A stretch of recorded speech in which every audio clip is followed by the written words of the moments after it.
5 गुणा 117 के वर्गमूल यानी कि स्क्वायर रूट को सरल कीजिए। ऐसा लगता है कि 117 पूर्ण वर्ग यानी कि परफेक्ट स्क्वायर नहीं है।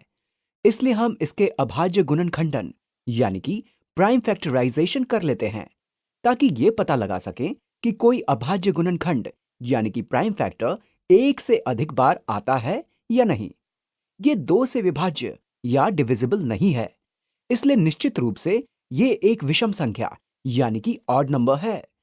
क्या ये संख्या 3 से विभाज्य है? इसका पता लगाने के लिए हम इसके सभी अंकों को जोड़ लेते हैं। और ये तरीका क्यों उपयोगी है, इसके बारे में हमने खान एकेडमी के दूसरे वीडियो में बताया है। तो इस संख्या के अंकों को जोड़ने पर 9 आता है और 9 3 से विभाज्य यानी कि डिविजिबल है। इसलिए 117 भी 3 से विभाज्य है।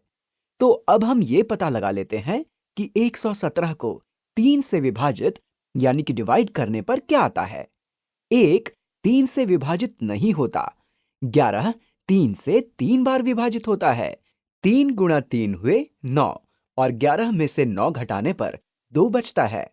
इस 7 को यहां नीचे लिख लेते हैं। 27 3 से 9 बार विभाजित होता है।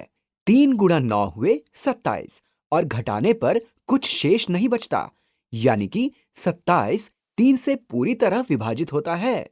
तो 117 के गुणनखंड हैं 3 गुणा 39। और अब 39 को देखकर हमने एकदम से पता लगा लिया है कि ये 3 से विभाज्य यानी कि डिविजिबल है।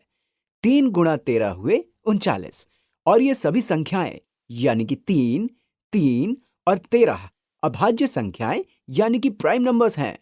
तो अब हम इस संख्या को 5 गुणा 3 गुणा 3 गुणा 13 के वर्गमूल के रूप में लिख सकते हैं। और घातांक के गुणों यानी कि एक्सपोनेंट प्रॉपर्टीज के अनुसार अब हम इसे इस प्रकार लिख लेते हैं। 5 गुणा 3 का वर्गमूल गुणा 13 का वर्गमूल। तो 3 गुणा 3 के वर्गमूल को हल करने पर क्या आता है? ये 9 के वर्गमूल के समान है या 3 की घात 2 के समान है। इसलिए इसे हल करने पर केवल 3 आता है। इसलिए अब ये हो जाएगा 5 गुणा 3 गुणा 13 का वर्गमूल यानी कि 15 गुणा 13 का वर्गमूल। और यही हमारा उत्तर है। आइए इसी तरह का एक और प्रश्न करें। हमें 3 गुणा 26 के वर्गमूल को सरल करना है। मैंने यहां 26 को पीले रंग से लिख लिया है, जैसे मैंने पहले प्रश्न में किया था। 26 निश्चित रूप से सम संख्या यानी कि इवन नंबर है, इसलिए ये 2 से विभाज्य यानी कि डिविजिबल है। हम इसे 2 गुणा 13 के रूप में लिख सकते हैं और इसे यहीं तक सरल किया जा सकता है। 13 एक अभाज्य संख्या यानी कि प्राइम नंबर है। हम इसके गुणनखंड यानी कि फैक्टर पता नहीं कर सकते, तो इसका मतलब है कि 26 एक पूर्ण वर्ग संख्या यानी कि परफेक्ट स्क्वायर नहीं है। हम उस तरह से इसके गुणनखंड पता नहीं कर सकते जैसे हमने इस प्रश्न में पूर्ण वर्ग संख्याओं के लिए किया था। 13 गुणा 9 117 होते हैं। इस पूर्ण वर्ग संख्या और 13 को गुणा करके 117 आता है। लेकिन 26 में कोई पूर्ण वर्ग संख्या नहीं है, इसलिए हम इसे और सरल नहीं कर सकते।